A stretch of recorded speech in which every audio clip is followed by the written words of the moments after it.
विद्यार्थी मित्रांनो, लक्षात घ्या. सर्व विद्यार्थी मित्रांचं ज्ञानमय IAS अकॅडमीमध्ये स्वागत आहे. आपण ज्या पद्धतीने मागील सर्व प्रश्नपत्रिकांचं अगदी बारकाईने विश्लेषण करण्याचा प्रयत्न केलेला आहे आणि जे आता 4 तारीख आणि 11 तारखेला ज्या परीक्षा होणार आहेत त्या परीक्षेच्या दृष्टिकोनातून आपण एक प्रयत्न केलेला आहे की तुम्हाला कशा पद्धतीने करता येईल. अभ्यास सुद्धा करायचं झालं तर काय करता येईल, काय वाचायचं, काय नाही वाचायचं, काय नाही करायचं, ह्या ज्या गोष्टी लक्षात येतात मित्रांनो, त्यावेळेस तुम्हाला तुमचा अभ्यास सोपा जातं करायला. कारण विनाकारण काय करायचं यापेक्षा काय करायचं नाही हे जर कळलं ना तर तुम्हाला जो जाणारा वेळ आहे तो कुणातरी वाचतं. मग त्याच अनुषंगाने आपण एक पुढे बघू की आपण पुढे कसं जाता येईल, आपल्याला पुढे पाऊल कसं टाकता येईल. तर त्या पद्धतीने शेवटचे राहिलेले 2 पेपर आहे हे तुम्हाला आता मिळणार आहे. त्यातला हा एक पेपर आणि त्यानंतरचा जो 4 सप्टेंबर 21 चा जो पेपर झालेला आहे तो पेपर.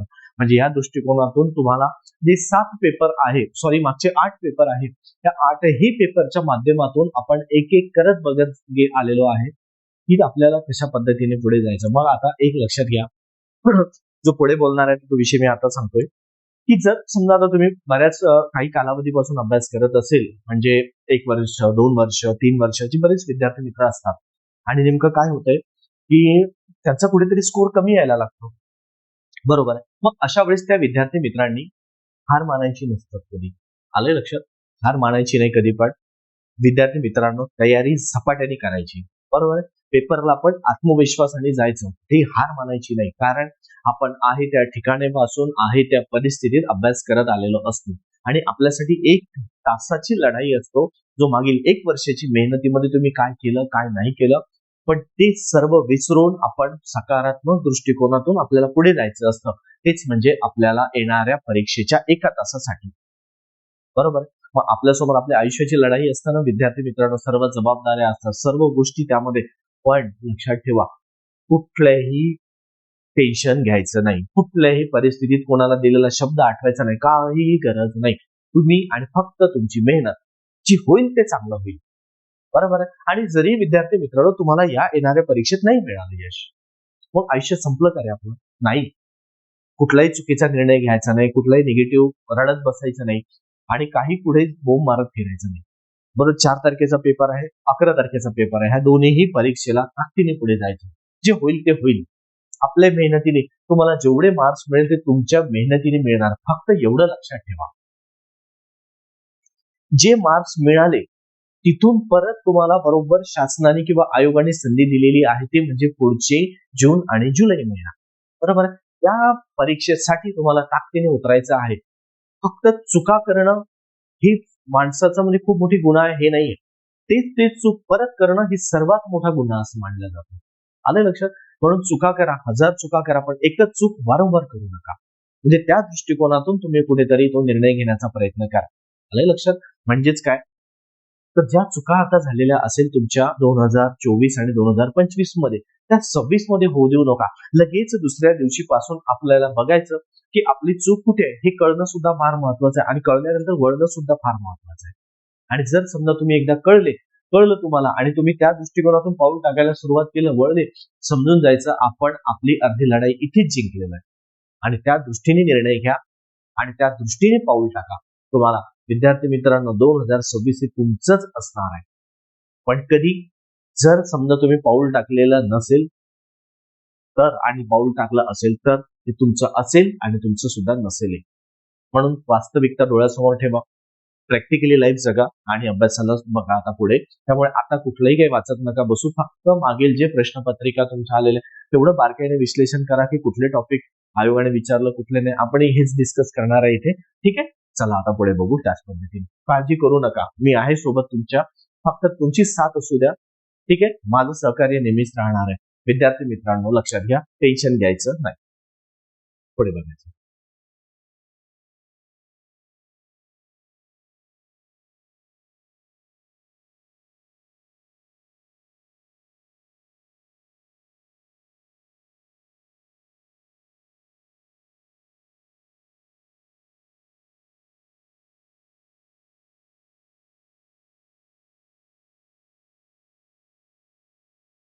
चालेल बघा.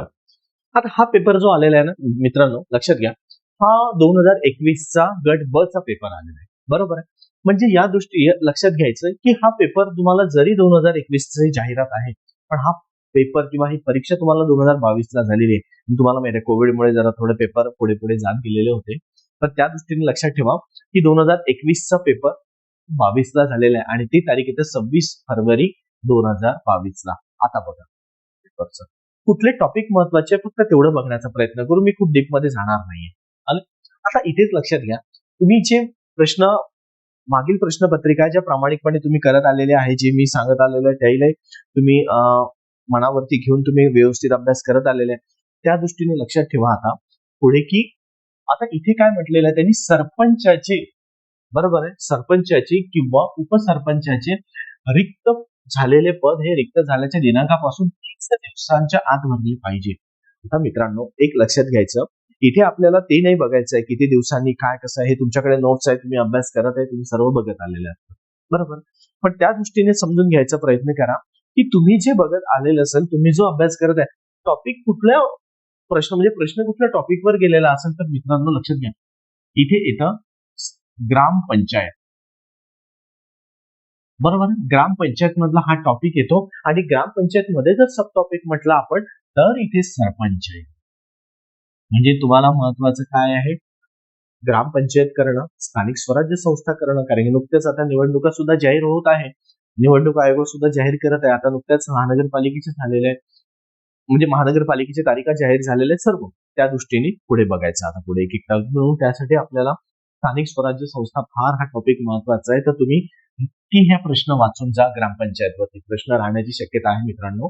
स्थानिक स्वराज्य संस्था आणि त्याच्यासोबतच मी मागे पण बोललेला आहे, व्याज घटना दुरुस्ती हे सुद्धा नक्की वाचून जा. ओके, चला पुढे घेऊ. त्यानंतर लक्षात घ्यायचं, इथे त्यांनी काय म्हटलेलं आहे, ग्रामपंचायत अधिनियम. बघा, ग्रामपंचायत अधिनियमाअंतर्गत ग्राम विकास समित्या संबंधीच्या तरतुदीबाबत त्यांनी विचारलेलं आहे, खालील विधाने विचारात घ्या. तर इकडे लक्षात घ्या, ज्या ग्राम विकास समित्या असतात मग त्या किती असतात, काय असतात, कशा संदर्भात असतात, मग त्याला आपण अभ्यास काय करायचा, समितीचा अध्यक्ष कोण असतो, कोणकोणत्या समितीचा अध्यक्ष असतो आणि कशा पद्धतीने त्यांचं काम चाललेलं असतं, तर हे आपल्याला बघणं महत्वाचं असतं, बरोबर आहे. म्हणजे त्या दृष्टीने लक्षात घ्यायचं की पुढे आपल्याला पाऊल कसं टाकायचं आहे. आलं लक्षात. मग आता तुम्ही एक लक्षात घ्या, एक तुम्हाला शॉर्ट मध्ये सांगतो, हा मुद्दा स्थानिक स्वराज्य संस्थेचा आहे. स्थानिक स्वराज्य संस्था आलेला आहे. मग त्यामध्ये लक्षात घ्यायचं की आपल्याला कोणत्या मुद्द्यावरती फोकस करायचा. एक म्हणजे सरपंच, त्यांच्यासोबत उपसरपंच, बरोबर आहे, सरपंच उपसरपंच, बरोबर. त्यानंतर लक्षात घ्यायचं, इथे तुम्हाला त्यांचा राजीनामा कोणाकडे देतो, हा सरपंच म्हणजे राजीनामा कोणाकडे देतो, आलं लक्षात. तो सरपंच अध्यक्ष पद कशाचं भूषवितो, आलं लक्षात. मग कोणत्या समितीचं असतो का, हे एक लक्षात घ्यायचं. मग जर समितीचं अध्यक्षपद भूषवित असेल तर मग आपल्याला ते करणं गरजेचं राहतं की कशा पद्धतीने त्यांचं अध्यक्षपद आलेलं असतं, की त्यांच्याकडे कार्य काय आलेले असतात, बरोबर आहे. मग हे झालं. त्यासोबत येतात इथे ग्रामसेवक, ठीक आहे. परत तुम्हाला येतो ग्रामसेवक, ग्रामसेवक काय काम करतो, बरोबर. त्यासोबत ग्रामसेवकाचं कार्य काय आलेलं असतं, तो शासनाचा प्रमुख असतो का, बरोबर आहे. त्यासोबतच त्यांचा सचिव कोण असतो ग्रामपंचायतीचा, ते करणं गरजेचं आहे तुम्हाला. त्यासोबत आलेल्या ग्रामसभा कधी होतंय, काय होतं, ठीक आहे, किती होतात, काय होतात, वर्षभरातून समजा 4 होत असेल तर कोणत्या कोणत्या तारखेला होतात आपण बघितलेलं आहे. पण जेच तुम्ही एखादी टॉपिक घेतल्यानंतर त्या टॉपिक मध्ये तुम्हाला किती सब पार्ट पडतात हे तुमचं करणं गरजेचं आहे. मग उपसरपंच म्हटलं तर मग जेव्हा सरपंच नसतात तेव्हा कार्य उपसरपंच काम करतो त्या ठिकाणी, बरोबर आहे.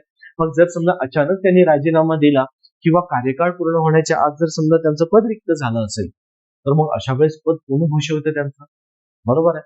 म्हणजे या सर्व गोष्टी तुम्हाला करणं गरजेचं आहे, कळलं. मग त्यामध्ये कोण कोणाचा असतो, कोण थेट निवडणुकीमधून येते का, ह्या सर्व गोष्टी करा. त्यांच्या परत ग्रामपंचायतीच्या परत तुम्हाला उत्पन्नाचे साधनं विचारलेले आहे. ग्रामपंचायत उत्पन्नाची साधने, आलं लक्षात. म्हणजे तुम्हाला जर ह्या गोष्टी केल्या तर तुमच्या लक्षात येतं, तुम्हाला काही वेगळं काही परत करायची गरज पडणार नाही. मला तरी वाटतं. तर महत्वाचं काय आहे की तुम्ही त्याला किती मनावर घेता. ठीक आहे, चला पुढे आता.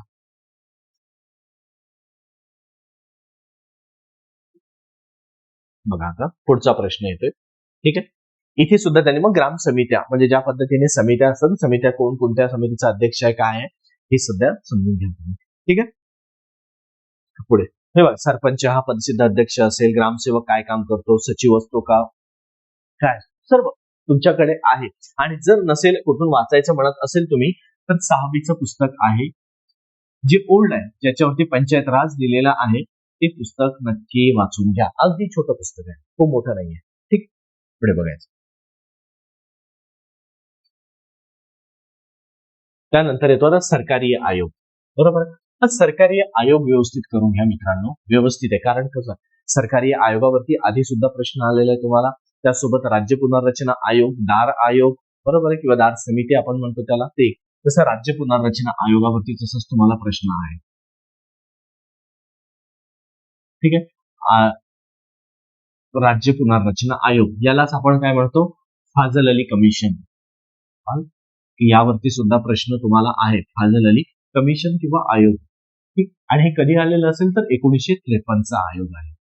ठीक आहे, तर हे व्यवस्थित करा, तुम्हाला त्याचा फायदा होईल. कारण याच्यावरती प्रश्न आलेला आहे. कारण जे आपल्या राज्याची निर्मिती झालेली आहे, मग महाराष्ट्र असू द्या की आंध्र प्रदेश असू द्या, पहिलं राज्य झालेलं, तर हे 1953च्या आयोगाने 1956ला जेव्हा तो अहवाल दिलेला आहे, तर या अहवालाच्या आधारावर आंध्र प्रदेश हे पहिलं राज्य निर्माण झालेलं आहे 1956ला, जे भाषेच्या आधारावरती झालेलं आहे. कारण इथे भाषा तेलुगू बोलल्या जातात. बरोबर, पण आज जे भारतामध्ये सर्व आपल्याला राज्य दिसतंय, तर हे भाषेच्या आधारावर दिसत आहे तुम्हाला. कन्नड म्हणा, तेलुगू म्हणा, केरळ म्हणा, कर्नाटक आहे, महाराष्ट्र आहे, गुजरात आहे, बरोबर आहे. तर त्या दृष्टीने पश्चिम बंगाल आहे, हे सर्व भाषेच्या आधारावरती मग हे त्यांनी दिलेल्या राज्य पुनर्रचना आहे. त्याच संदर्भात लपून घ्यायचं की सरकारी आयोगाने तरतूद काय देण्यात आलेली आहे, बरोबर आहे. तर हे सुद्धा एक करून घ्या. ही तरतूद यातली दिली नाही दिली माहिती नाही, पण आपल्यासाठी सरकारी आयोग हे पूर्ण करून घ्यायचं. त्यांच्या शिफारशी, त्यांचे अध्यक्ष, कोणत्या वर्षी स्थापन झाला, अहवाल कधी दिला, काय केला, सर. ओके, चला पुढे. महाधिवक्ता. बघा, असा कुठला पेपर नाही की ज्याच्यामध्ये महाधिवक्ता विचारलेलाच नाही, आहे का? नाही. मग महाधिवक्ता आपल्याला करणं फार गरजेचं आहे ना. महाधिवक्ता हा राज्याचा, मग त्याला परत प्रत्येक पेपरला प्रश्न हा वेगवेगळ्या स्वरूपामध्ये आलेला दिसतोय ना तुम्हाला. तर सेम त्या पद्धतीने लक्षात घ्यायचा की तो पेपरला प्रश्न कसा आलेला आहे आणि आपल्याला कसं घ्यायचं, आलं लक्षात. मग ते एक समजून घ्यायचं पुढे.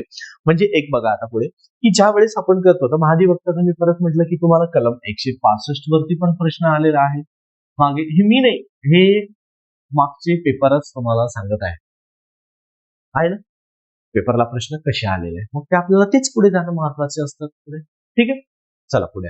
महाधिवक्ता खूप चांगला टॉपिक करा आणि मागचे प्रश्न पूर्ण व्यवस्थित करून घ्या. आलं. आता हे बघा, आपल्याला संसदीय पद्धतीमध्ये प्रशासनावरील, बरोबर, संसदीय पद्धतीमध्ये प्रशासनावरील कायदे मंडळाचे नियंत्रण अध्यक्षीय पद्धतीमध्ये. आता आपल्याकडे एक लक्षात घ्या, याचं उत्तर महत्वाचं नाही, आपल्याला महत्वाचं उत्तर काय आहे, आपल्याकडे कोणती पद्धती आहे, अध्यक्षीय पद्धती आहे की संसदीय पद्धती आहे, हे एकदा बघा. बरोबर आहे. मग दुसरा मुद्दा येतो की या संसदीय पद्धतीमध्ये कायदे मंडळाचं नियंत्रण असतो का, मग त्या ठिकाणी अध्यक्षांचं असतं की कुणाचं असतं, हे तुम्हाला संसद या टॉपिक मध्ये दिसेल. बरोबर. मग त्यामध्ये बघा, आता दुसरा मुद्दा येतो की प्रशासनावरती कायदे मंडळाचे नियंत्रण हे लोकसत्ता की शासनाचे महत्वाचे, हे सर्व बघून घ्यायचं जरा तुम्ही संसद ह्या टॉपिक मध्ये की आपली संसदीय प्रणाली ही कशी आलेली आहे तुम्हाला. ठीक आहे, तर त्या दृष्टिकोनातून तुम्ही थोडं बघण्याचा प्रयत्न करा. जाऊ पुढे. बघा, असे प्रश्न फार थोडे कमी येतात, त्याच्यामुळे यालावरती जास्त नाही, पण संसदेवरती तसे फार प्रश्न कमी आहेत. आता अर्थविधेयक, एखादी विधेयक जर समजा आपल्याला मग केंद्रामध्ये असू द्या की राज्यामध्ये असू द्या, जर मांडायचं असेल तर त्याच्यासाठी काय तरतूद आलेली असतात. मग ते अर्थविधेयक आधी पूर्व परवानगीने मांडलं जातं का किंवा नाही मांडलं जात, परंतु मग इतर विधेयक कशा पद्धतीने मांडलं जातं, आलं. मग अर्थविधेयकामध्ये जर समजा एखादी तरतूद आलेली असेल तर त्यामध्ये शिफारस सुचवू शकतात का, दुरुस्ती सुचवू शकतात का, हे सर्व तुम्हाला कुठे दिसेल, तर एकच संसद ह्या टॉपिक मध्ये. आलं लक्षात. संसद आणि जर एखादी पेच निर्माण झालेला असेल तर त्यामध्ये सुद्धा संयुक्त बैठक बोलावू शकतात का? आलं लक्षात? तर फक्त इथे उत्तर बघणं महत्वाचं नाही की कोणतं उत्तर काय आहे ते महत्वाचं नाहीये. आपल्यासाठी अर्थविधेयक हे पूर्णच समजून घेणं महत्वाचं आहे. कुठल्या गृहात मांडलं जाते, ते कशासाठी मांडलं जातं, केंद्राचं आधी मांडलं जातं. आलं लक्षात? त्यासाठी घटनेमध्ये कोणत्या तरतूद आले, कोणती कलम सुद्धा विचारलेलं आहे तुम्हाला एका पेपरला. त्यासाठी कलम कुठली असणार आहे, बरोबर आहे. त्यासोबतच इतरही प्रश्न कसे आलेले आहे, त्याला अभ्यास कसा करायचा, बरोबर आहे. मग या सर्व दृष्टिकोनामधून तुम्हाला दिलेले असतात. म्हणजेच हे एक बघायचं की त्याला कशा पद्धतीने आपण पुढे घेऊन जायचं आणि कशा पद्धतीने पुढे जायचं. ठीक, प्रश्न नाही, प्रश्न याच्या आधी सुद्धा येऊन गेलेले आहे आणि पुढे पण येणार आहे. पण ते कसे आलेले आहे, मग केंद्राचं आणि राज्याचं काय असतं, केंद्रामध्ये कोण काम करतात, राज्यामध्ये कोण काम करतं, मग परवानगी घेतल्या जातं का नाही घेतलं, सर्व बघून घ्यायचं. आलं लक्षात? चला पुढे महत्वाचं आहे, तुम्हाला महत्वाचे आपल्याला फक्त टॉपिक हायलाइट करायची, कुठल्या टॉपिकवर नेमका अभ्यास करता येईल. आलं लक्षात? अगदी 4 ते 5 दिवसावरती पेपर येऊन थांबलेला आहे, पण तरी पण पेपर चाळून जातो. मी एवढं सांगेन, 8 पेपर म्हणजे जवळपास तुमच्याकडे जर 30 प्रश्न जर सोडून दिले तुम्ही चालू घडामोडी, आलं लक्षात? चालू घडामोडी आणि रिझनिंग मॅथ गणित बुद्धिमत्तेचे प्रश्न सोडला तर 70 प्रश्न तुमच्या वाट्याला आहे, बरोबर आहे. मग 70 जरी विचार केला आपण तर 70 प्रश्न ते आहे आणि 8 पेपर म्हणजे किती झाले, 7 8 56, बरोबर. म्हणजे 560 प्रश्न आलेले. 560 प्रश्नांपैकी तुम्हाला करायचे किती आहे, तेवढे टॉपिक रिपीट. म्हणजे ह्या सर्व गोष्टी तुम्ही करण्याचा प्रयत्न करा. हे तुम्हाला हिंट देतोय की चक्र, जसं आपण म्हणतो की पृथ्वी गोल आहे, खरंच पृथ्वी गोल आहे. कारण जे काही होतं ते सर्व घुमून फिरून ते येऊन थांबतं तिथे. आपल्याला तेच समजून घ्यायचंय. काही कुठे कठीण नका करू, सोपं आणि सोपं करा. ठीक आहे, पुढे बघा. तर इथे बघा, तुम्हाला एक राज्यसूचीवरती प्रश्न आहेत मागे आले ना, त्यांनी ते विचारलेलं आहे कोणत्या विषयाबाबत. तर बघा इथे बघा, राज्यसूचीतील कोणत्याही विषयाबाबत राष्ट्रीय हितासाठी कायदा करण्याचा अधिकार आहे जर तत्संबंधी किंवा त्यासंबंधी रिकामी जागा ठराव मंजूर केल्यात.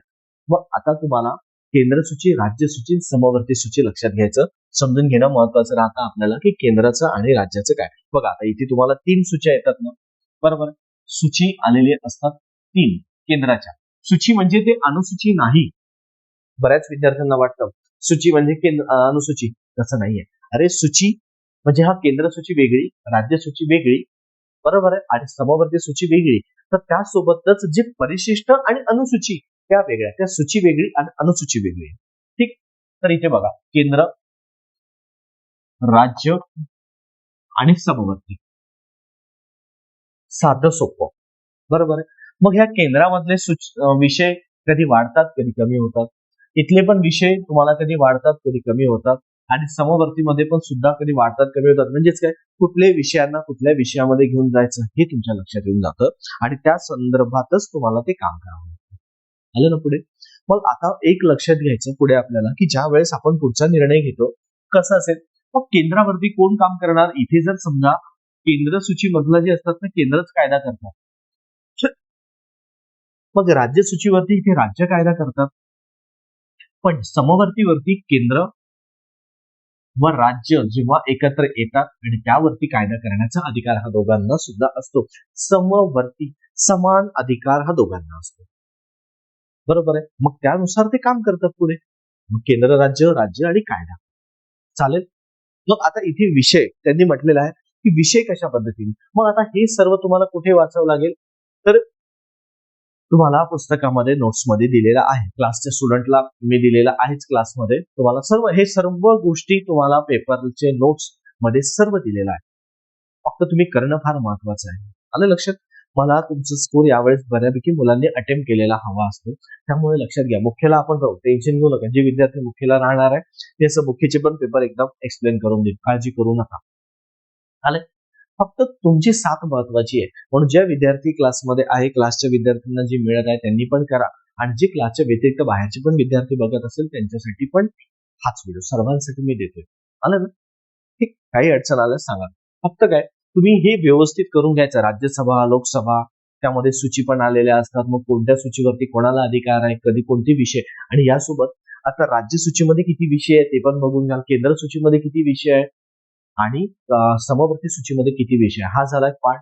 त्याच्यानंतर लगेच एखादी प्रश्न असा येतो तुम्हाला की कोणत्या सूचीमधील विषय कोणत्या सूचीमध्ये नव्याने जर एखादी वगळण्यात आलेला आहे किंवा समाविष्ट करण्यात आलेला आहे, तो सुद्धा विचारू शकतात. बरोबर आहे. म्हणजे तुम्हाला ते सुद्धा करणं गरजेचं राहतं की त्या संदर्भात कशा पद्धतीने काम करता येईल.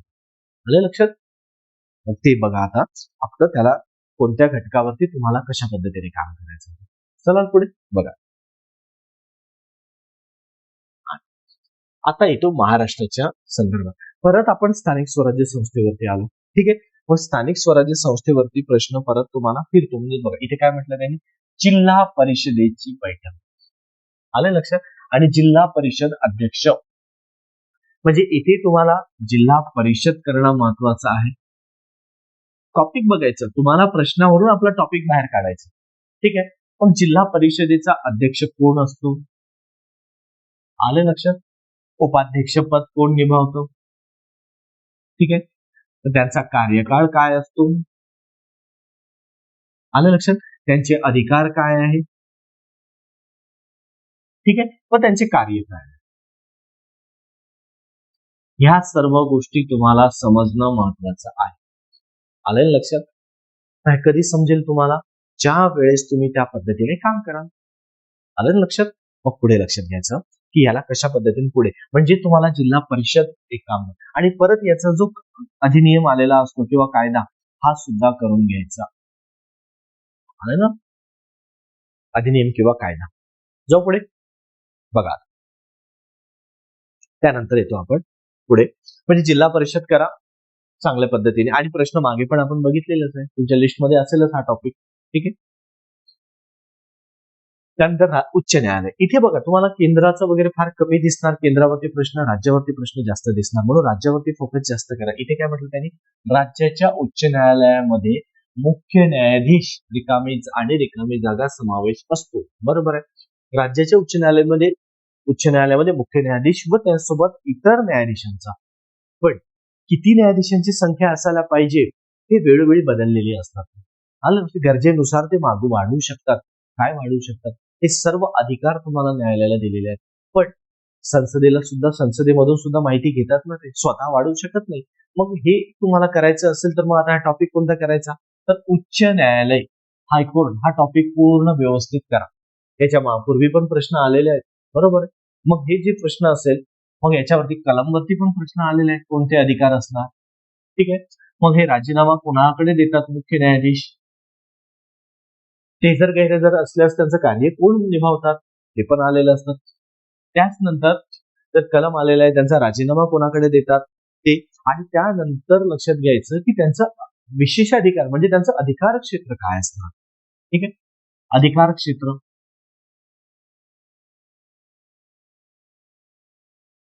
बरोबर. मग यांचे मुख्य न्यायाधीशांची नेमणूक कोण करतात? बरोबर आहे. मुख्य न्यायाधीशांची नेमणूक कोण करताय? तुम्हाला प्रश्न दिसणार मित्रांनो. ठीक आहे. मुख्य न्यायाधीश नेमणूक म्हणजे हे सुद्धा लक्षात घेणं महत्वाचं राहतं की तुम्हाला कशा पद्धतीने पुढे जातो हा टॉपिक करायचा. आलं लक्षात? हायकोर्ट किंवा उच्च न्यायालय हा टॉपिक पूर्ण व्यवस्थित करा, त्यानुसार लक्षात घ्यायचं पुढे. ठीक आहे.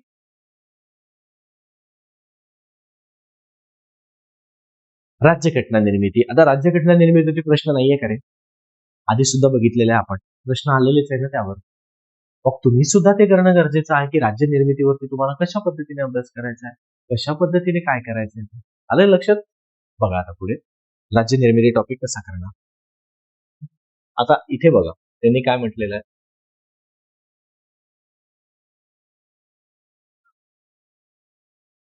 राज्यघटना निर्मितीची जबाबदारी व कार्य पार पाडण्यासाठी घटना समित्या, सरळ सरळ लक्षात घ्यायचं. त्यांनी काय म्हटलंय, घटना समिती विविध समित्या स्थापन केल्या व त्या कार्यपद्धती विषयक समितीची, इथे त्यांनी फक्त एक विचारलेलं आहे, कार्यपद्धती विषयक नियम समितीचे अध्यक्ष. आलं का लक्षात? फक्त कार्यपद्धतीविषयी. मग आपल्याला समित्या हा टॉपिक करायचा आहे. मी तुम्हाला आधी पण मागच्या पेपरला म्हटलेलं होतं, ज्या विद्यार्थ्यांनी मागचे ते टॉपिक प्रिपेअर केलेला असेल त्यांना ह्या टॉपिक किंवा या प्रश्नाचं उत्तर सहज मिळालेलं. याला तुम्हाला जास्त करायची गरज नाही. आलंय ना? आता इकडे बघा त्यांनी काय म्हटलेलं आहे, कार्यपद्धती विषयक समितीचे अध्यक्ष कोण. आता विचार करा, डॉक्टर बाबासाहेब आंबेडकर ते तुम्हाला मसुदा समितीचे अध्यक्ष दिसत आहे. बरोबर आहे. हे लक्षात घ्या. तुम्हाला इथे त्यांनी मसुदा समितीचे अध्यक्ष आलेले, बरोबर आहे. मग डॉक्टर राजेंद्र प्रसाद हे किती समित्यांचे अध्यक्ष आहे, असा एक प्रश्न आहे तुम्हाला मागे, आहे ना. एक त्यानंतर अल्लादी कृष्णस्वामी अय्यर हे किती समित्यांचे अध्यक्ष, के एम मुन्शी कोणत्या समितीचे अध्यक्ष. मग हे जर झाले तुम्हाला चार.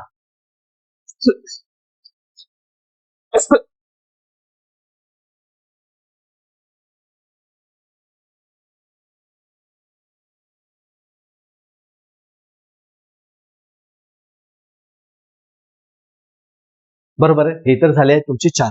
पण त्या संदर्भात लक्षात घ्यायचं पुढे की जसं हा पेपर तुम्हाला हा प्रश्न आलेला असेल, बरोबर आहे. मग या प्रश्नाच्या अनुषंगाने लक्षात घ्या, अल्लादी कृष्णस्वामी अय्यर, डॉक्टर के एम मुन्शी, डॉक्टर बी आर आंबेडकर आणि डॉक्टर राजेंद्र प्रसाद, चारही समित्या, आपलं चारही अध्यक्ष आणि चारही समित्या आणि त्याच्यासोबत इतरही समित्या ज्या आलेल्या आहे ना, हे त्यांचे सुद्धा अध्यक्ष पाठ करून टाका. अध्यक्ष व सदस्य पण, बरोबर आहे. आणि परत याच्यामध्ये तुम्हाला 2-3 प्रश्न आले.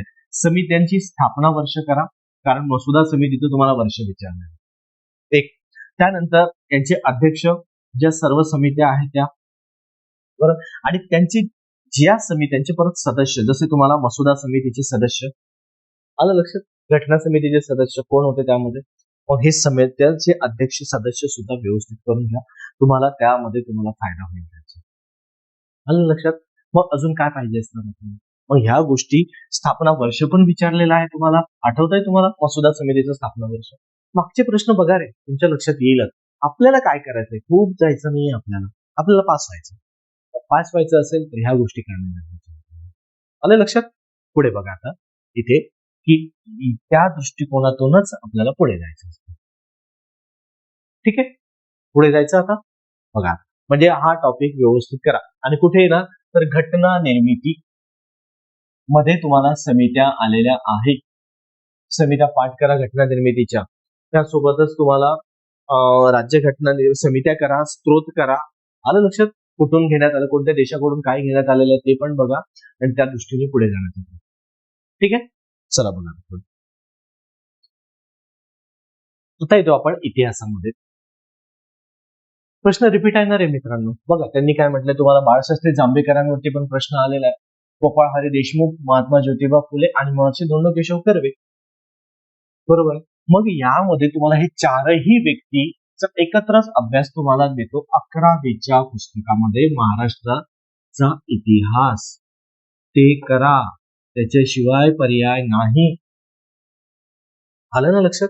महाराष्ट्राच्या इतिहासाचा जो इतिहास आलेला आहे ना, त्या पुस्तकामध्ये दिलेला आहे 11वीच्या पुस्तकामध्ये. ठीक आहे, मग तो व्यवस्थित करा भाग, तुमच्या त्या पुस्तकामध्ये तुमचा तो मुद्दा पूर्णतः कव्हर होईल. आलं लक्षात. पुढे बघा, काही जास्त नाही. आणि यांच्याविषयी हे चारही करा, हे तुमचे चारही पूर्ण होईल. ऑप्शनचं काही टेन्शन घेऊ नका, आन्सर की आहे तुमच्याकडे मी दिलेली आहे तुम्हाला. त्यानंतर येतो 1932 साली भारतीय पहिली विमान कंपनी सुरू केली. आलं लक्षात. 1932 साली. आता भारतामध्ये जर म्हणाल तर 1911ला आपली विमान वाहतूक सुरुवात झालेली होती, म्हणजे पहिलं पाऊल टाकलेलं होतं 1911 पासून.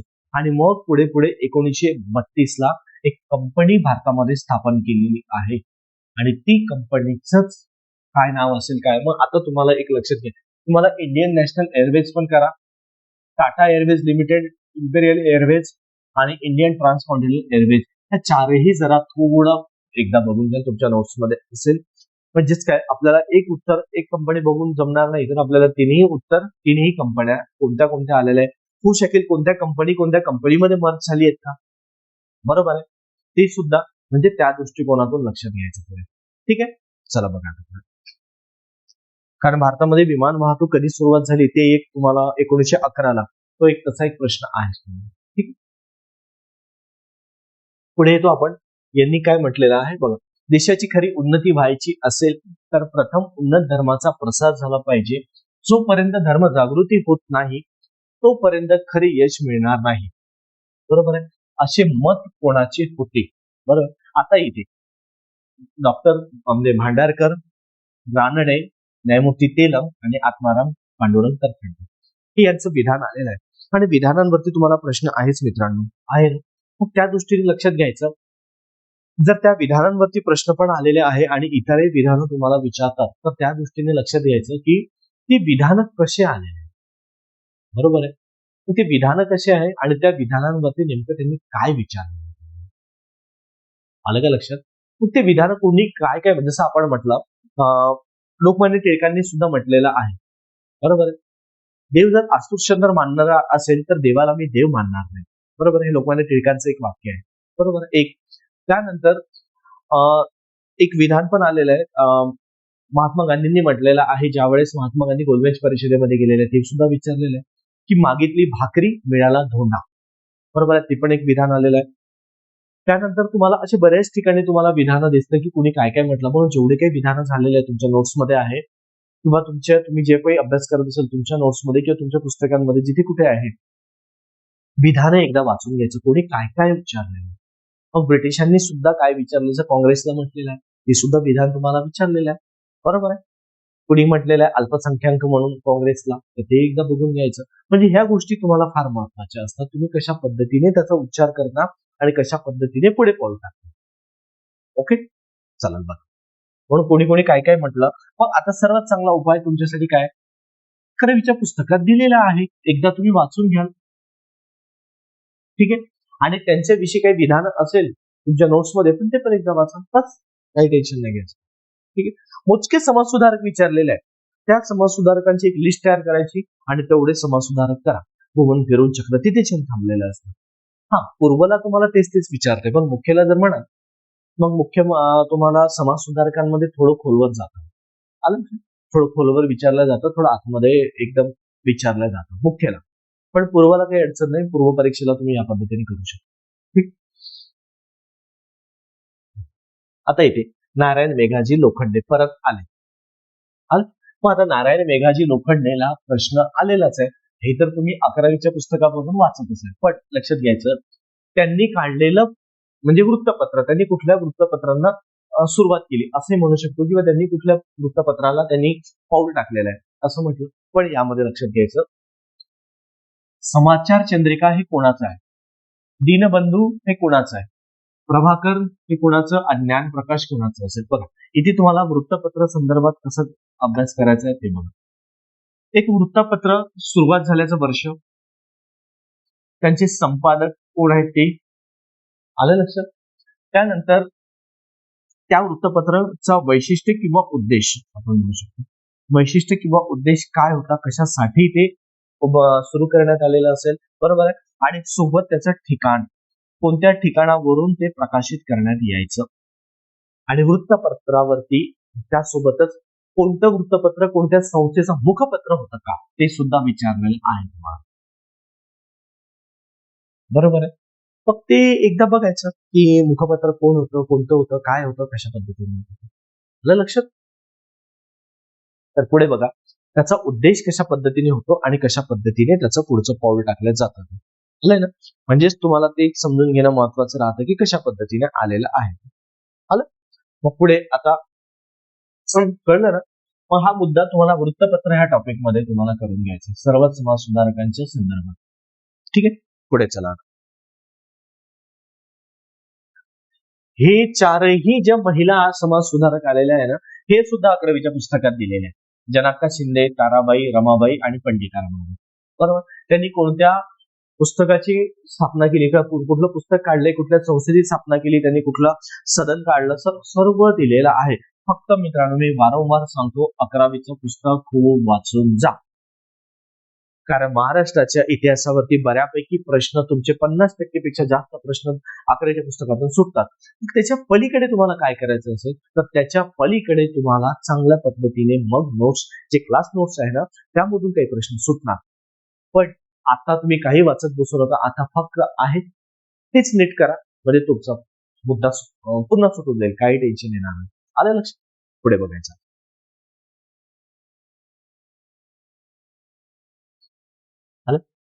बघा 1849 मध्ये मुंबई येथे स्थापन झालेल्या परमहंस सभेचा कोणत्या सुधारणावरती भर होता.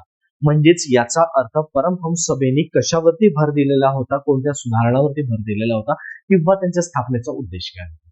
म्हणजे तुम्हाला काय करावं लागेल आता, परमहंस सभा पूर्ण अभ्यासा. ठीक आहे, मग याची स्थापना कोणी केली? आलं लक्षात?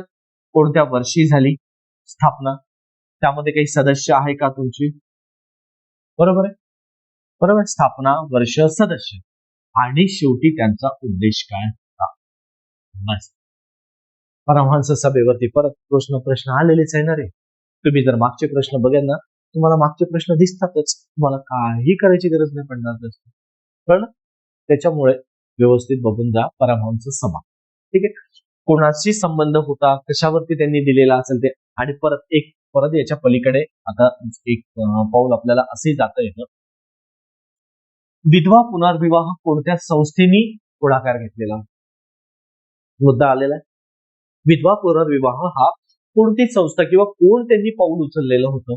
त्यानंतर जातीबंधन तोडणे म्हणजे जातीमधील भेदभाव. त्यानंतर स्त्री शिक्षणासाठी कोण समाज सुधारक हे पुढे आलेले होते. त्या स्त्रिया शिकल्या पाहिजे, पुढे गेलेल्या पाहिजे, बरोबर, असं कोणाला वाटत होतं, हे एक बघून घ्यायचं. मूर्तीपूजा अशा कोणत्या समाजाला किंवा कोणत्या संस्थेला मान्य होती किंवा मान्य नव्हती?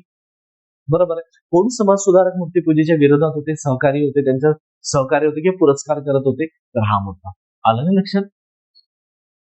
मुद्दा तिथल्या तिथेच आहे, वेगळं नाही. तुम्ही वेगळ्या पद्धतीने करणं गरजेचं आहे.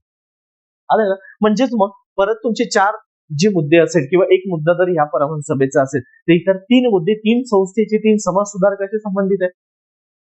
बरोबर आहे, मग तो सुद्धा करणं गरजेचं आहे तुम्हाला. चला पुढे.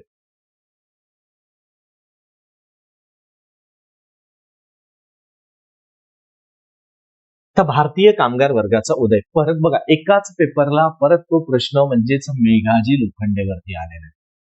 तर हा प्रश्न आपण बघितलेला आहे. हा तुम्ही कमेंट्स करून सांगायचं की मागच्या पेपरला कोणत्या पेपरला हा प्रश्न आलेला आहे. बरोबर, जसाच्या तसा प्रश्न रिपीट झालेला आहे. म्हणजेच तुम्हाला काय करावं लागणार हेच म्हणून सांगतो वारंवार, मागचे प्रश्न बघा. कधी कुठला प्रश्न रिपीट होऊन जाईल नाही सांगता येत. ठीक आहे, पण जास्तीत जास्त 5 वर्षाचे तरी प्रश्न आपल्याला कमीत कमी तरी करा. आणि जेवढे आपण घेतोय ना आता, ते तुमच्याला 8 पेपर हा 7वा व्हिडिओ असेल तुम्हाला, 6वा की 7वा एकदा बघा. तर त्या दृष्टिकोनातून लक्षात घ्यायचं पुढे तुम्हाला कसे प्रश्न आले ना लक्षात. हे तुमच्यासाठीच आहे मित्रांनो. फक्त मागचे प्रश्न बघा, जसा तिसरा प्रश्न आहे. ठीक आहे, याला व्यवस्थित बघून घ्यायचं. पुढे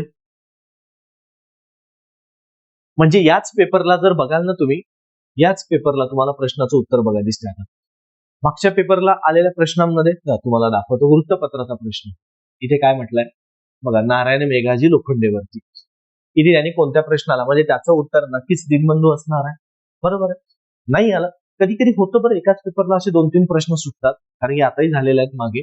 आता याच पेपरला इथे बघा त्यांनी काय म्हटलंय, कामगार म्हणजे नारायण मेघाजी लोखंडे दीनबंधू वृत्तपत्रा म्हणून कामगारांचे प्रश्न मांडले. इकडे तोच प्रश्न विधानामध्ये, इकडे हाच प्रश्न जोडायला. चालायचं पुढे. तुम्हाला फक्त ते एक ट्रिक समजून घेणं महत्वाची आहे. एकदा तुम्हाला ट्रॅक मिळाला ना, काही अवघड नाहीये रे. आता हे लक्षात घ्यावा की हा प्रश्न जरी मी म्हटलं ना, तर की हा प्रश्न थोडे अशा पद्धतीचे, त्या पद्धतीने समजून घेणं महत्वाचं राहतं की तुम्ही कशा पद्धतीने करता. कारण थोडा याचा पॅटर्न लक्षात घ्या. असा एक प्रश्न बघितला ना आपण, म्हणजे हा 21च्या पेपरला म्हणजे 22ला आलेला आहे आणि परत तुम्हाला 23-24ला पण पॅटर्न आलेला आहे. म्हणून ह्या पॅटर्ननी थोडं समजून घेणं महत्वाचं राहतं की कशा पद्धतीने. बरोबर आहे. हा अर्थव्यवस्थेविषयी म्हणजेच भारतीय एक प्रश्न आलेला की अर्थशास्त्रावरती कोणी मत व्यक्त केलेले होते. मग त्यामध्ये रमेशचंद्र दत्त, दादाभाई नौरोजी, गोपाळकृष्ण गोखले हे संदर्भ हे इथंच आपल्याला. पण त्यासोबतही लक्षात घ्यायचं की इतरही प्रश्नांच्या संदर्भात कळलं. म्हणजे पुढे बघायचं की कशा पद्धतीने आलेलं आहे. जो पुढे आता फक्त असे प्रश्न वाचताना थोडंसं विचार करायचा. इथे पण बघा त्यांनी हा विचारलेला आहे त्यांनी की दादाभाई नौरोजींच्या मते रिकामी जागाचे निस्सारण होणे. बरोबर आहे, परंतु तेच भारतात गुंतवले. म्हणजेच काय, आता तुम्हाला माहिती आहे दादाभाई नौरोजींनी आर्थिक निस्सारणाचा सिद्धांत, बरोबर आहे, ड्रेन थेअरी हा मांडलेला दिसतो. परत त्यांनी लक्ष्मी कशा पद्धतीने आपलं शोषण, लक्ष्मी म्हणजे मुलगी नाही, लक्ष्मी म्हणजे पैसा. ठीक आहे, तर पैसा कशा पद्धतीने भारतामधून हा ब्रिटिश शांच्या मार्गामधून कशा पद्धतीने हा सोबत घेऊन जात होते किंवा ब्रिटिश कशा पद्धतीने भारतामधून पिळवणूक करून हा शोषण करून पैसा घेऊन जात होते हे तुम्हाला दर्शवलेलं दिसतंय तुम्हाला. आलं लक्षात?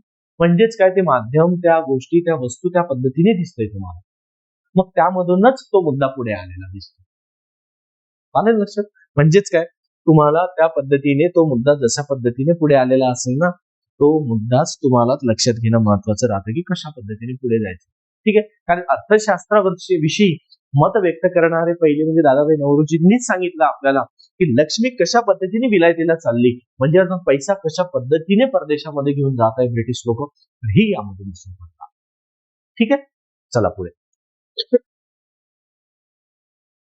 आजचे प्रश्न चालले होऊन जाते तुम्हाला जास्त पण व्यवस्थित.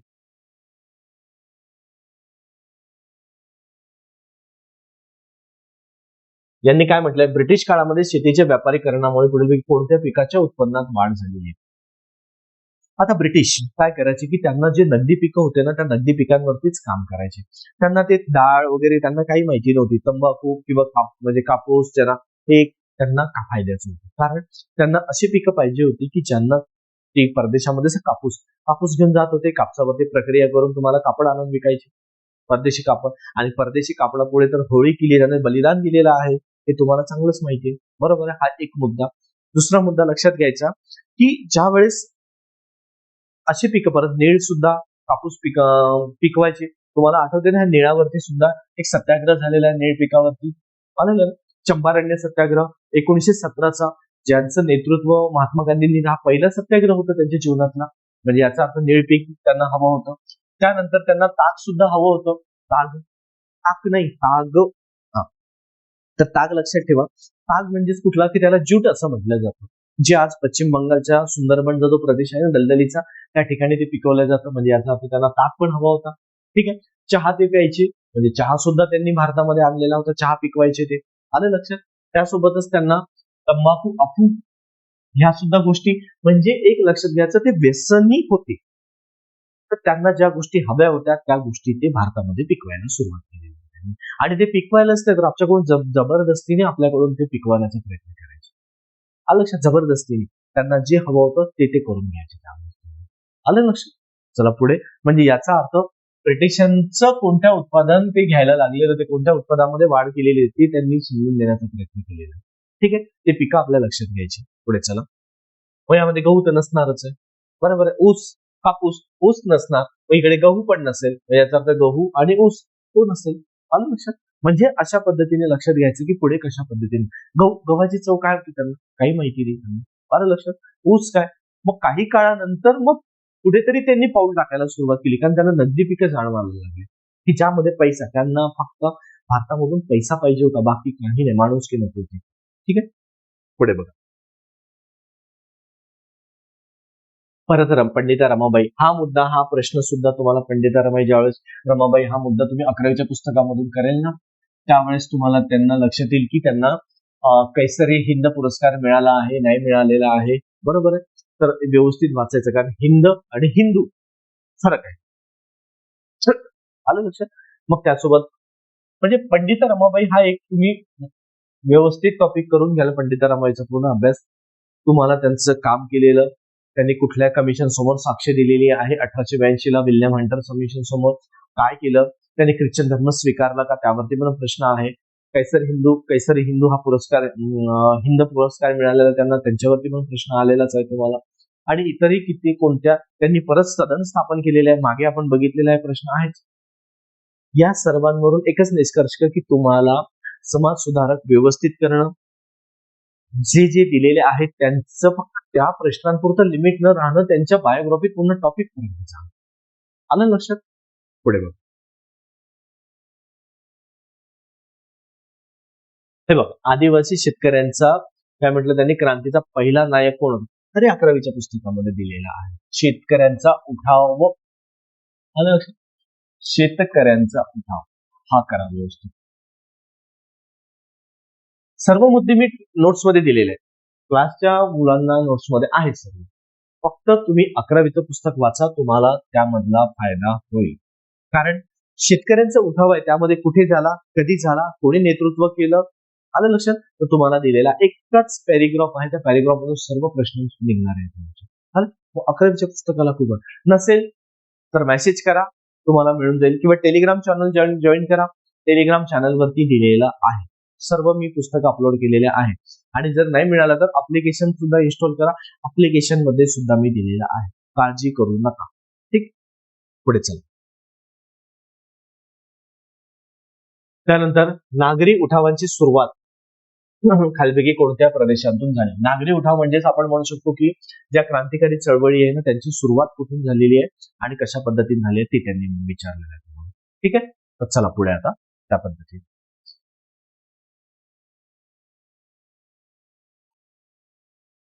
मग बघून घ्यायचं की कोणत्या भागात कोणते कोणते उठाव झालेले आहे. असा पण एक प्रश्न तयार होतो, उठाव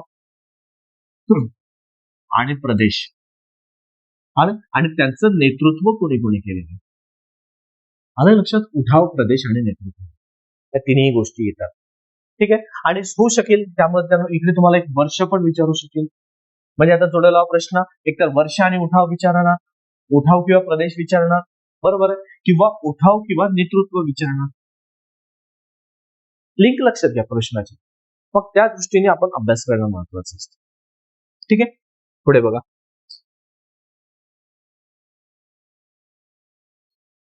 हा एक प्रश्न आलेला असतो बघा. हंटर कमिशन आपण आता डिस्कस करतच होतो यामध्ये.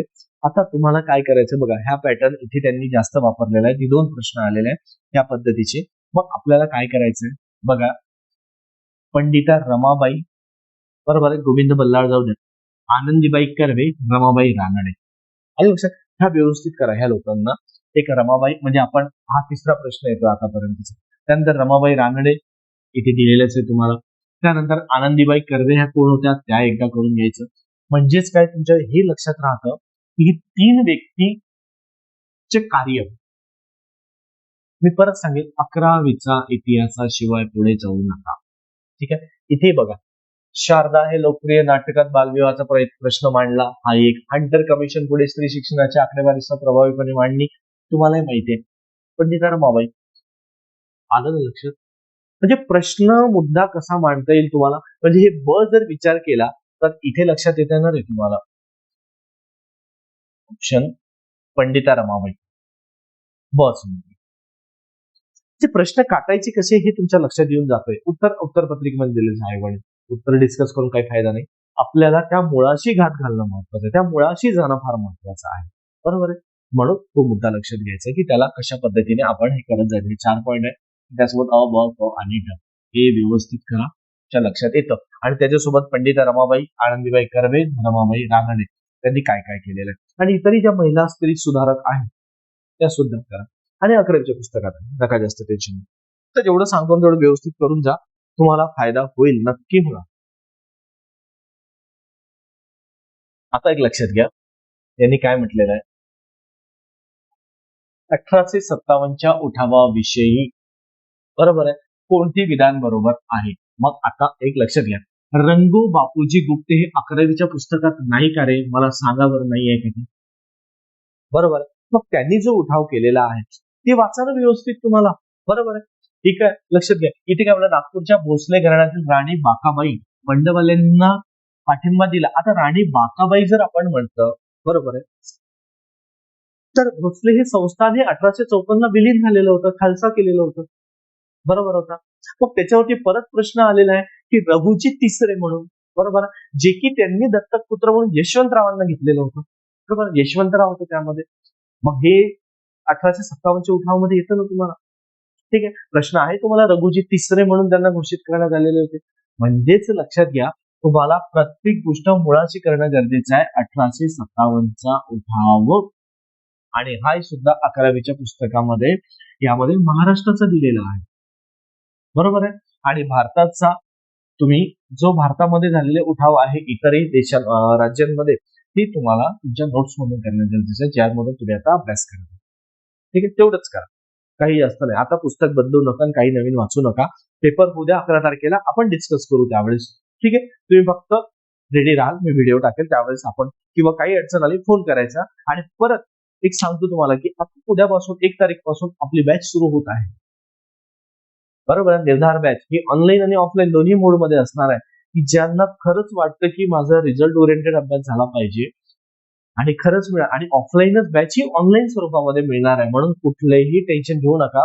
तुम्हाला वर्ड टू वर्ड तुम्हाला ऑफलाईन बॅच मिळणार आहे. म्हणून ज्या विद्यार्थ्यांना शक्य होत असेल त्यांनी ऑफलाईन करा, ज्यांनी अशक्य असेल त्यांनी ऑनलाईन करा. पण विद्यार्थी मित्रांनो, आपली खरंच फीज खूप कमी आहे, पण त्याच्या तुलनेमध्ये मी तुम्हाला बरंच काही देतो.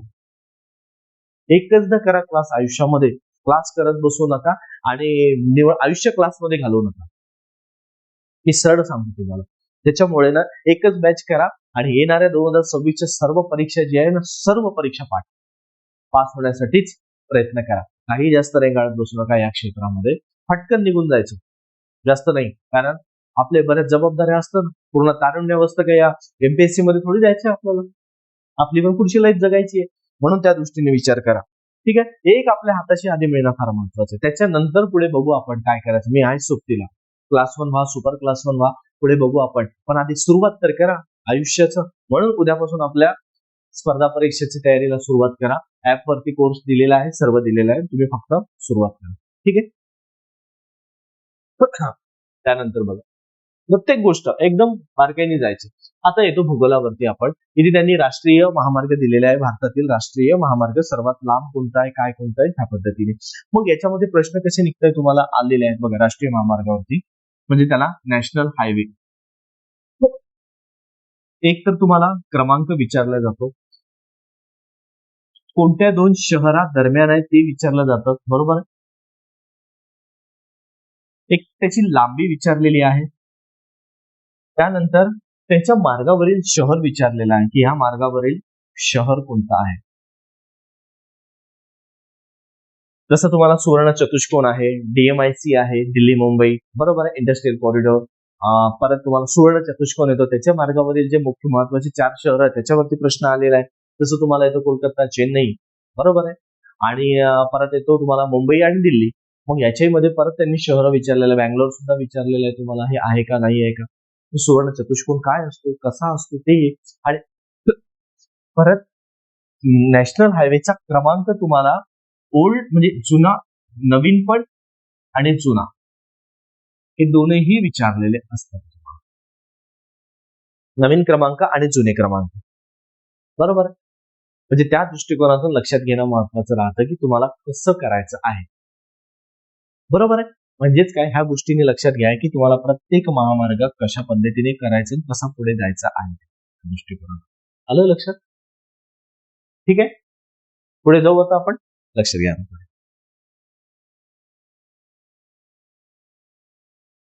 आता इंडस्ट्रियल विभाग म्हणजे आता आपण त्याला म्हणतो MIDC.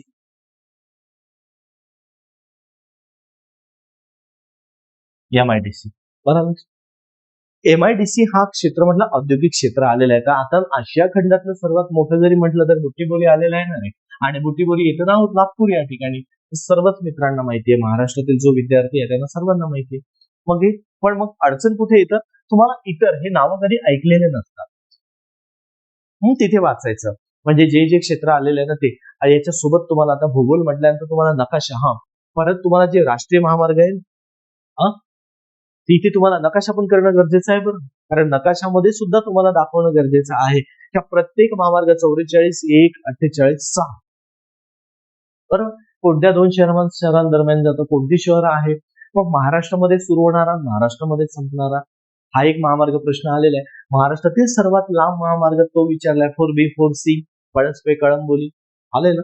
त्यानंतर येतं की महाराष्ट्रातील सर्वात लांब, बरं, की जे नागपूर हे शहरामधून जर समजा 2 महामार्ग क्रॉस होतात, NH6 NH7 म्हणजे असा प्लसचं साईन होतं नागपूर शहरामधून येतं. त्यासोबतच NH7 म्हणजे तो तुम्हाला श्रीनगर ते कन्याकुमारी पर्यंत, म्हणजे अशा पद्धतीने करा. ठीक आहे. पण नकाशामध्ये करा. इथे पण तुम्हाला औद्योगिक क्षेत्र हे नकाशामध्ये पण व्यवस्थित करा की कुठे कुठे आलेलं आहे, कोणत्या 2 क्षेत्रात कोणत्या शहरांमध्ये आलेलं असेल, काय कुठे आलेलं आहे ते बघा. जोड्याला प्रश्न तयार. औद्योगिक बघा आता परत इथे आलेलं आहे की औरंगाबाद औद्योगिक शहराची ठळक वैशिष्ट्ये.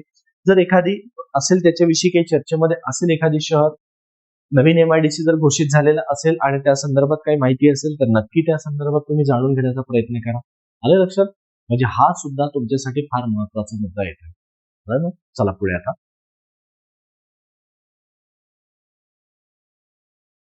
एकोणीसशे 81 ते 2011 या कालावधीमध्ये लोकसंख्या, आता लोकसंख्येचे नोट्स मी दिलेले आहेत. ठीक आहे. आणि ज्या विद्यार्थ्यांना वाटतं की मी लोकसंख्या हे प्रॉपर कुठून करता येईल, तर एक परत मी सांगून देतो तुम्हाला. म्हणजे जे विद्यार्थी आता घरी अभ्यास करत असेल त्यांना कुठून वाचता येईल. तुम्हाला आठवतं का मित्रांनो, 11वीचं आणि 12वीचं पुस्तक, हे दोनही पुस्तक जर विचार केला तर इकॉनॉमिक्सचे आहे. बरोबर आहे. आणि नवीन करायचे आलेले हे न्यू इकॉनॉमिक्सचे पुस्तक आहे. तर त्यामधून तुम्ही करा, तुम्हाला त्याचा फायदा होईल. आलं. हे दोनही वृत्त आपलं दोनही पुस्तक आहे. त्यामध्ये एक लोकसंख्या पण टॉपिक दिलेला आहे. 11वीत आहे की 12वीत आहे माझं थोडं कन्फ्युजन येत आहे, पण दोनपैकी एका पुस्तकामध्ये आहे.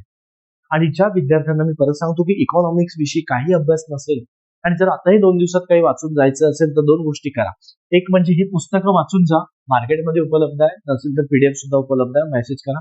आणि ऍपवरती आहे इन्स्टॉल, आपलं ऍप वरती पण दिले, ऍप्लिकेशन वरती आणि टेलिग्राम वरती पण दिलेलं आहे. ठीक आहे. पण यामध्ये लक्षात घ्यायचं की जे महत्वाचे टॉपिक आहेत सिलेबस मध्ये ते एकदा नक्की वाचून जा तुम्हाला, आणि सोबत पीवायक्यू सुद्धा करून जा, तुम्हाला त्याचा फायदा होईलच. आलं लक्षात? नाही तर लक्षात नाही राहणार तुमच्याकडून. ठीक आहे ना. चला पुढे बघा.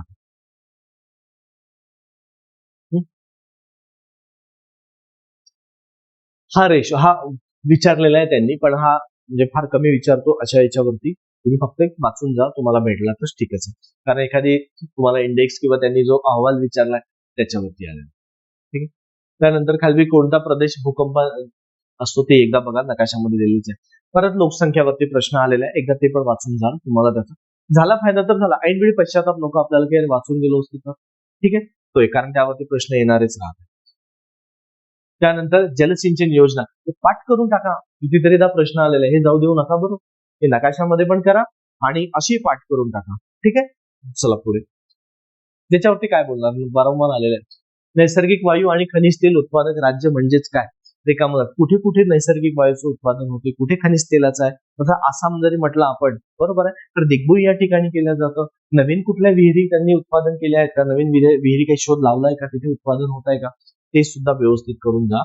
आणि कोणत्या ठिकाणी किती विहिरी आलेल्या आहेत, केरळमध्ये कुठे आहे, गोव्यामध्ये कुठे आहे का, हिमाचलमध्ये कुठे आहे का, आसाममध्ये कुठे आहे का, हे नकाशामध्ये उतरवा. भूगोल नकाशाशिवाय नाही म्हणजे नाहीच. आणि जो विद्यार्थी नकाशाच्या व्यतिरिक्त जर अभ्यास करत असेल ना, भूगोलाचं समजून जायचं, तो हवेत अभ्यास करतोय. कारण अरे प्रत्यक्षात तुम्ही जोपर्यंत हिमाचलमध्ये किंवा आसाममध्ये दिग्बोई ह्या ठिकाणी ती विहीर दाखवणार नाही नकाशामध्ये, आणि त्यांनी जर विचारलं तर हीच माहिती पाहिजे की आसाम नेमकं आहे कुठे. आसाम तर साऱ्या जगाला माहिती आहे की भारतातलं एक राज्य आहे. आहे कोणत्या दिशेला, उत्तर, दक्षिण, पूर्व, पश्चिम, का ईशान्य आहे की आग्नेयला आहे. आलं ना लक्षात. म्हणून नकाशामध्ये, आणि शासन काय करतात आता, आयोग नकाशावरती नकाशा देते आणि तिथे तो पॉइंट विचारतो. म्हणून सांगतो तुम्हाला त्या गोष्टी करा. ठीक आहे. चला पुढे. आता येतो नदी ह्या टॉपिक वरती. महाराष्ट्रातील बघा आता, गोदावरी नदीच्या उपनद्या हा लांबीनुसार चढता क्रम दिलेला आहे. ठीक आहे. आणि हे मी क्लासच्या नोट्सच्या मुलांमध्ये आहे हा मुद्दा, सर्व नोट्स मध्ये दिलेला आहे. जर नसेल त्या विद्यार्थ्यांनी म्हणायचं मला. आलं लक्षात. चढता ह्या आधीच दिलेलं असतं. म्हणजे लक्षात घ्या, लांबीनुसार चढता क्रम म्हणजे याचा अर्थ चढता कमी करून तुम्हाला जास्त कडे विचारलेला आहे, बरोबर आहे. मग त्यानुसार निर्णय घ्यायचा आणि इथे तुम्हाला दिलेल्या सर्व नद्यांचं तुम्ही पाठ करून घ्या. आता हा तर झाला एक चढता उतरता क्रम. याच्यावरती परत एक प्रश्न तयार होतो, बरोबर आहे. उपनद्या आलं लक्षात.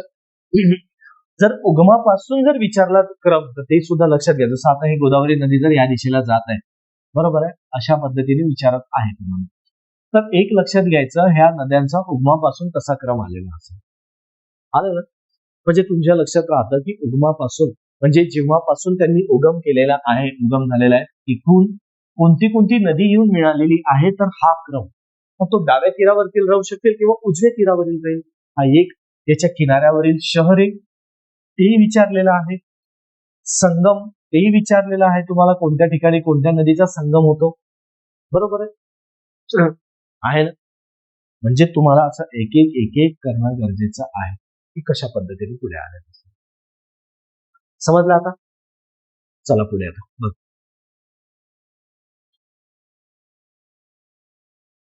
मृदा निर्मितीनुसार मृदावर्गीयांचा खोल शास्त्रीय अभ्यास कोणी केला? सर्वप्रथम 1900. मी तुम्हाला नोट्स मध्ये आहे, किंवा अशा प्रश्न जर आले तर सोडायचे, नाहीतर स्किप करून टाकायचे, कारण या शास्त्रज्ञांमध्ये किंवा एवढा आतमध्ये जात नाही बसायचं तुम्ही. ठीक आहे.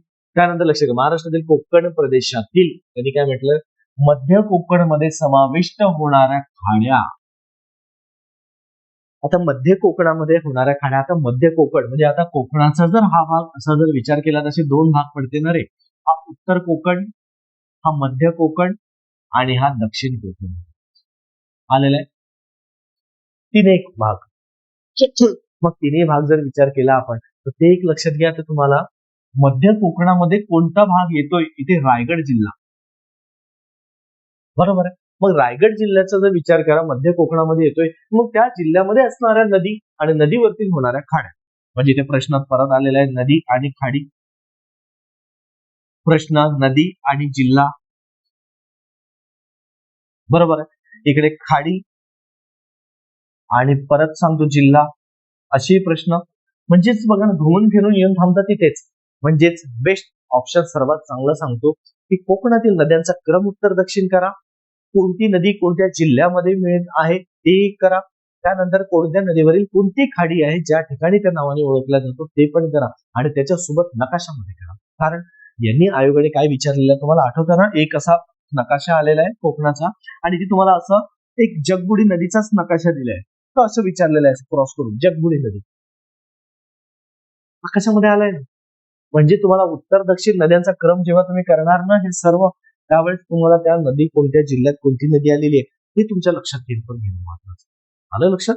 जायचं पुढे बघा आता.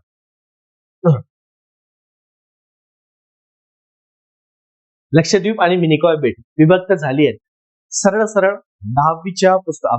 5वीच्या पुस्तकात दिलेलं आहे. ठीक आहे, 5वीचा आणि 10वीचा भूगोलासाठी वाचायचं. आता ह्या दिवसात काही वेगळं करत बसू नका. ठीक आहे, 5वीचं भूगोल आणि 10वीचं भूगोल हे वाचा, त्याच्यामध्ये दिलेला आहे लक्षद्वीप आणि मिनिकॉय बेट कशामुळे विभक्त झाल्या म्हणजे वेगळे झालेले आहे. त्याच्यासोबत त्यांनी ते पण दिलेलं आहे 8 डिग्री, 10 डिग्री आणि 9 डिग्री. आता डिग्री चॅनल काय आहे तर अक्षवृत्त, हे असे अक्षवृत्त गेलेले आहेत आपले आडवे पृथ्वीवर. तर इथे 8, 9 आणि 10 बरोबर आहे, हे डिग्री. मग या डिग्रीवरती असे कोणता आहे पॉईंट, इथे कोणता आहे, इथे कोणता हे दिलेलं आहे. आणि पुढे कुठल्या नाही कुठल्या एका पेपरला कुठेतरी मला आठवतं की 8, 9, 10 विचारलेले आहे. त्यापैकी एक प्रश्न इथे तुम्हाला बहुतेक 10 वरती सुटतोय आणि 8, 9, 10 वरती पण सुटतो, आणि बाकीचे मी नोट्स मध्ये दिलेलंच आहे. पण ज्या विद्यार्थ्यांना आता काय करायचं वाटत असेल ना, त्यांच्यासाठी हा मुद्दा नेहमी करा की ज्यामधून तुम्हाला तो भाग कव्हर होईल. कळलं? जायचं पुढे? ठीक आहे, चला.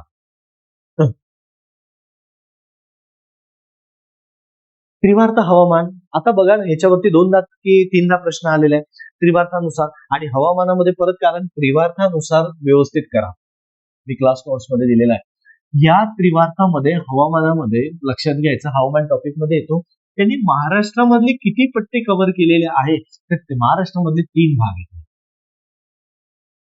एकूण किती भाग आहेत ते करा, महाराष्ट्रामध्ये किती भाग आहेत ते करा, कारण महाराष्ट्रामधले 3 भाग कव्हर केलेले आहे ना, म्हणून लक्षात घ्यायचं की त्यातनं महाराष्ट्रामध्ये प्रश्न येण्याची शक्यता जास्त आहे. इथे त्यांनी काय विचारलेलं आहे बघा, पश्चिम किनारपट्टीवरील मैदानी भाग आणि त्रिपुरा राज्यात खालपैकी कोणत्या प्रकारचे हवामान आहे, म्हणजे भारतामधील जे हवामान त्यांनी घोषित केलं त्याच्यापैकी महाराष्ट्र विचारलेलं आहे. आलं लक्षात? म्हणजेच त्यामध्ये तुमचं ते लक्षात घेणं महत्वाचं राहतं की इथे जर समजा इथे भारतामधला आहे, पण यामध्ये जर महाराष्ट्राचा पण भाग येतो, म्हणून महाराष्ट्रासाठी आपल्याला हे त्रिवार्ता फार महत्वाचे आहे. आणि तुम्ही जर मागचे प्रश्न बघा तुम्हाला दिलेला आहे, जर असा महाराष्ट्र म्हणाल तुम्ही तर असे हे 3 भाग कव्हर झालेले आहेत. मग हे त्याचा पश्चिमेकडून पूर्वेकडे क्रम पण विचारलेला आहे. मग परत जर एखादी नकाशावरती प्रश्न आला तू विचारू शकतोय ना 1, 2, 3 पश्चिमेकडून पूर्वेकडे, त्यांचं जे त्यांनी AW BW जे दिलेलं आहे ना नाव, हे त्यांचा क्रम विचारू शकतात. किंवा समजा AW जर दिलेला असेल, BW दिलं असेल, AMW जे असेल ते, बरोबर, तर त्यानुसार सध्या चोड्या लावा पण विचारलेला आहे की कोणता प्रदेश कोणत्या नावाने ओळखला जातो. हवामान टॉपिक करा, तुमचं सर्व मुद्दा करून घ्या. ठीक, बघा 40 वरती, नैऋत्य मोसमी वाऱ्यांपासून किती टक्के पाऊस मिळतो आपल्याला, सरळ प्रश्न आहे.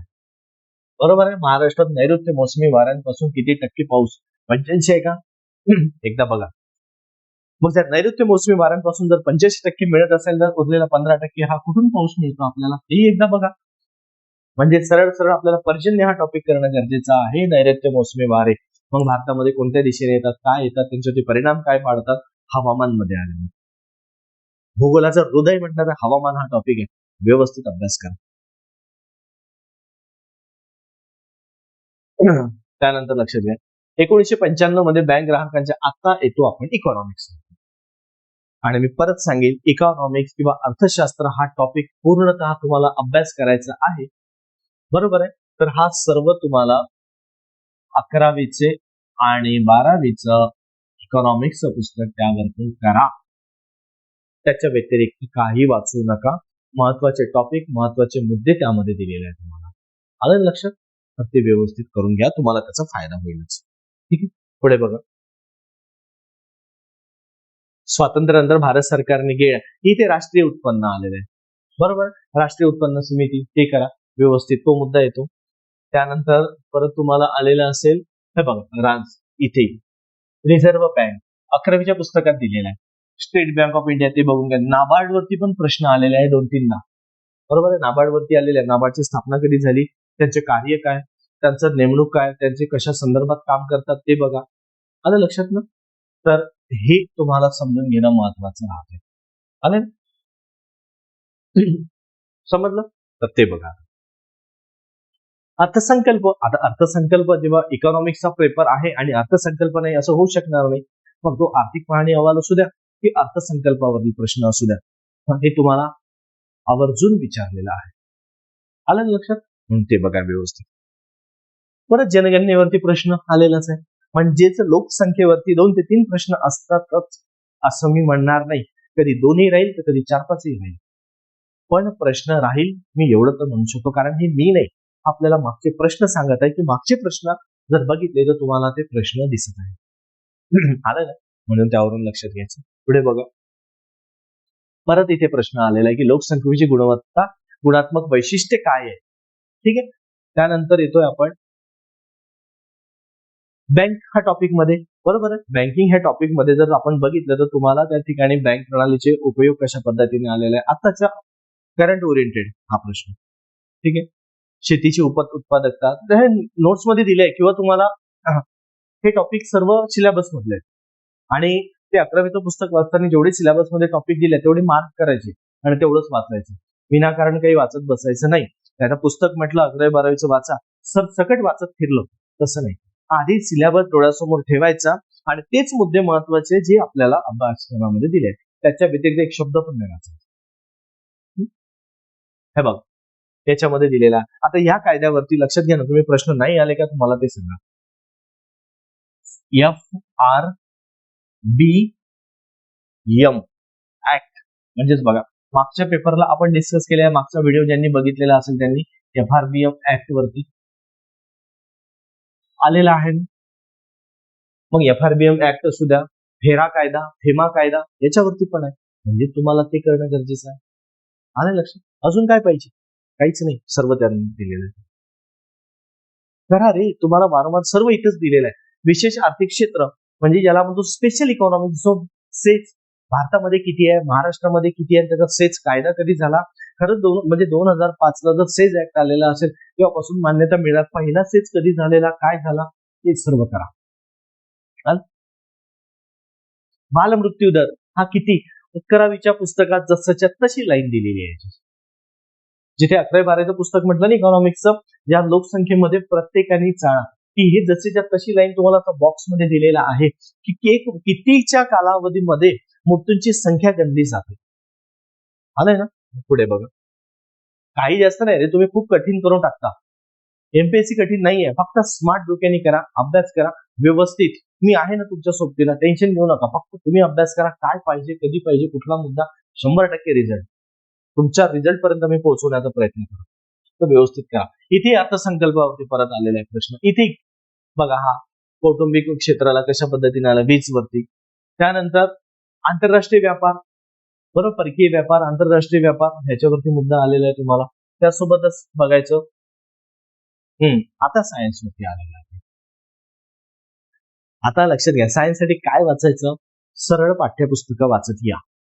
आणि नसेल आत्ता वाचणं तर कुठल्या पुस्तकं जे तुम्ही करताय अभ्यास त्यातून करा, पण मागचे PYQ नक्की चाळा. बघापैकी 2-3-4 प्रश्नांचा तुम्हाला सपोर्ट मिळतो, कुठून तरी तोडून मोडून हे रिपीट विचारले जाते. आता ह्या 3 ते 4 दिवसात वेगळं काही करत नका बसू. जे आहे तेच करा, शांत डोक्याने करा, स्वतःवर विश्वास ठेवून करा. यश तुमचेच असणार आहे, तुमच्याच वाट्याला यश मिळणार. विद्यार्थी मित्रांनो, तुमचं यश कोणी हिरावून घेऊ शकत नाही, पण तुम्हाला जेव्हा मिळणार तेव्हा मिळणार. फक्त प्रयत्न 100% करा, तेव्हाच अपेक्षा तुम्हाला पूर्ण होणार. नाहीतर तुमचे प्रयत्न जर 99% असेल तर अपेक्षाचा भंग नक्की होणार. म्हणून स्वतः विश्वास ठेवा, टेन्शन घेऊ नका. आणि ज्या विद्यार्थी मित्रांपर्यंत हा व्हिडिओ पोहोचलेला असेल त्या सर्व विद्यार्थी मित्रांनी चॅनलला सबस्क्राईब करा, लाईक पण करा आणि आपल्या जवळच्या विद्यार्थी मित्रांना शेअर सुद्धा करा. आणि मित्रांनो, तुमच्यासाठी हा व्हिडिओ कसा वाटला हे नक्की कमेंटद्वारे कळवण्याचा प्रयत्न करा, कारण प्रत्येक मुद्दा तुमच्यासाठी मी घेण्याचा प्रयत्न करतोय. आपण राज्यसेवेचं सुद्धा मी याच पद्धतीने देण्याचा प्रयत्न करेन आणि कंबाईन, कारण आपल्या अकॅडमीचे एक वैशिष्ट्यच आहे की फक्त UPSC आणि MPSC हा दोनच घटकांवरती किंवा जे विद्यार्थी करत आहे तयारी त्यांच्यावरतीच काम करतोय आपण. बाकी इतर कुठल्याही परीक्षांवरती आम्ही लक्ष देणार नाही. तर कारण खरं अर्थाने आता इथून पुढे सर्व परीक्षा MPSC घेणार आहे 2026 पासून. मग विद्यार्थी मित्रांनो, कुठल्याही परीक्षेला इकडे तिकडे न भटकता तुम्ही सरळ सरळ कंबाईनची तयारी सुरुवात करा. म्हणजे येणाऱ्या ज्या सर्व परीक्षा आहे ग्रुप B च्या आणि ग्रुप C च्या त्याच्यामध्ये तुम्हाला 100% यश मिळेल.